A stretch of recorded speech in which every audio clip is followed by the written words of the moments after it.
ગુજરાતી ટૂંકી વાર્તા નદીના પાણીનું માપ। સમાજમાં કેળવણી શું છે તેનો ખ્યાલ ન હતો તે જમાનાની આ વાત છે। એક પટેલે પોતાના પુત્રને મેટ્રિક સુધી ભણાવ્યો।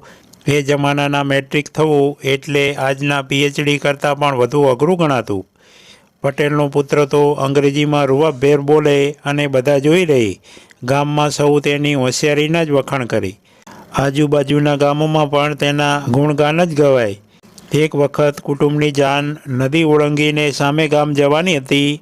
આગલા દિવસના વરસાદથી નદીમાં પાણી ભરાયું હતું। જાન પાણી પાસે આવીને અટકી। નદી કેવી રીતે પસાર કરવી તેની ચર્ચા ચાલી। કોઈએ કહ્યું, આપણા ભગા પટેલનો લલ્લુ મેટ્રિક ભણેલો છે, તે કહે તેમ કરીએ। લલ્લુભાઈ ભણ્યા હતા પણ ગણ્યા નહોતા, તો પણ વટ મારતા બોલ્યા, ચિંતા કરો માં, હું અબ ઘડી રસ્તો કાઢું છું।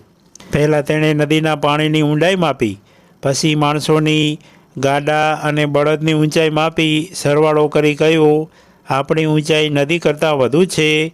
નદી ઓળંગવામાં કોઈ વાંધો નથી। નદીમાં અડધે ગયા, પાણી ઊંડું હતું, સૌ ડૂબવા લાગ્યા। ત્યારે એક અભણ અનુભવી કાકાએ બધાને ઉગારી લીધા। બધા બહાર નીકળીને કાકાને ધન્યવાદ આપતા લલ્લુને કહેવા લાગ્યા, ભણ્યો કળબી કરમ બોળે, તે આનું નામ। આ વાત ભલે કલ્પિત હોય તો પણ વ્યક્તિના અણધડ નિર્ણયો સામે લાલબત્તી જરૂર ધરે છે। મિત્રો, આવી દરરોજની વાર્તા સાંભળવા માટે સબસ્ક્રાઈબ કરો અમારી ચેનલને। ધન્યવાદ।